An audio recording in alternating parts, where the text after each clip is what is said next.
নেবুজাত nasal একটা স্বপ্ন দেখেছিলেন যে একটা মূর্তির স্বপ্ন দেখেছিলেন, যার হাত আর মাথা হচ্ছে স্বর্ণের, হাত আর বুক হচ্ছে রূপার, পেট আর উরু হচ্ছে ব্রোঞ্জের তৈরি এবং পা হচ্ছে লোহার, কিন্তু পায়ের পাতা হচ্ছে মাটির।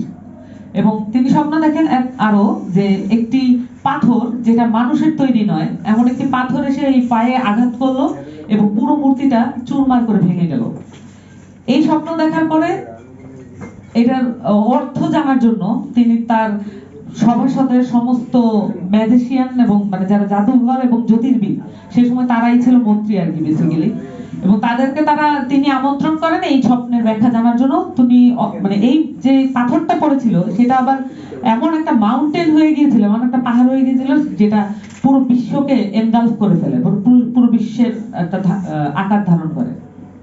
তো এই স্বপ্ন দেখে যথাযথই সে খুবই মানে বিব্রত এবং খুবই আশঙ্কিত ছিল, এবং এই স্বপ্নের ব্যাখ্যা জানার জন্য তার জ্যোতির্বিদ এবং যারা জাদুকর তাদেরকে আমন্ত্রিত করা হয়। তো সেখানে রাজা মানে আমাদের নবী ড্যানিয়েল তিনি এই স্বপ্নের ব্যাখ্যা দাঁড় করান এভাবে যে চারটা, মানে এখানে তো চারটা ধাতুর কথা বলা হয়েছে, এই চারটা হচ্ছে তার বিজয়, তার বিভিন্ন পৃথিবীর ভূখণ্ডের চারটা ভূখণ্ডকে তিনি বিজিত হবেন। কিন্তু তার যে পায়ের পাতা, সেটা তো মাটির তৈরি ছিল, সেখানেই আঘাতটা করলে পুরো তার যে বিজিত রাষ্ট্র সবকিছু ভেঙে পড়বে। এবং কথিত আছে যে পন্টিয়াস পিলাতের সাথে যখন জিসাস ক্রাইস্ট দেখা করতে গিয়েছিলেন, নবী যিশু যখন দেখা করতে গিয়েছিলেন, তখন তাদের কনভারসেশনে এই গল্পটা তিনি উল্লেখ করেন এবং তিনি বলেছিলেন আই এম দ্য স্টোন, এবং এই স্টোনটাই হচ্ছে রাষ্ট্র ভেঙে পড়ার, রাষ্ট্রকে কলাপস করার সেই উপায়টা। এবং we have to B the stone also, because এই রাষ্ট্র আসলে একটা ভেঙে পড়ারই জিনিস, এটা একটা ভঙ্গুর জিনিস, কিন্তু আমরা কেন তারপরও চেষ্টা করি?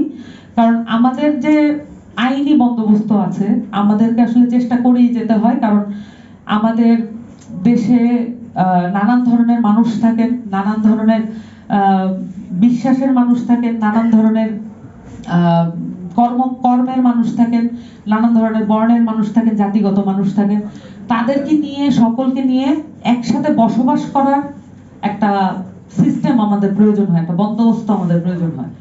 এই কারণেই আমরা এই রাষ্ট্রের কাঠামোকে আমরা শক্তিশালী করার কথা না বলে আমরা বরঞ্চ দায়িত্বশীল করার কথাটা বলতে চাই।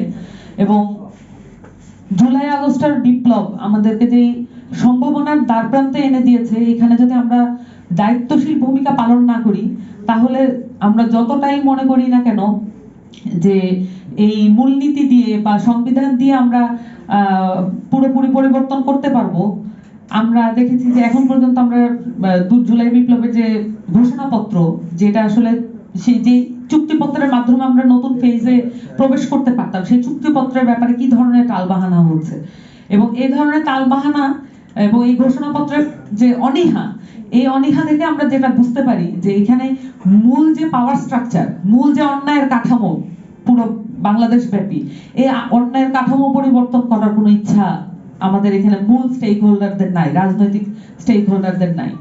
আমাদেরকে এই জায়গাটা পরিবর্তন করার জন্য সকল মানুষকে, ইসলামী ফিকাহ শাস্ত্র বলেন আর আমাদের যে আইনি শাস্ত্র, আমাদের যে সেকুলার আইনি শাস্ত্র, উভয় ক্ষেত্রে মনোযোগী হওয়া এবং এখানে পরিবর্তন করার জন্য কি কি জায়গাগুলো আমাদের মনোযোগের সহিত লক্ষ্য রাখতে হবে, সেটা দেখা খুবই গুরুত্বপূর্ণ।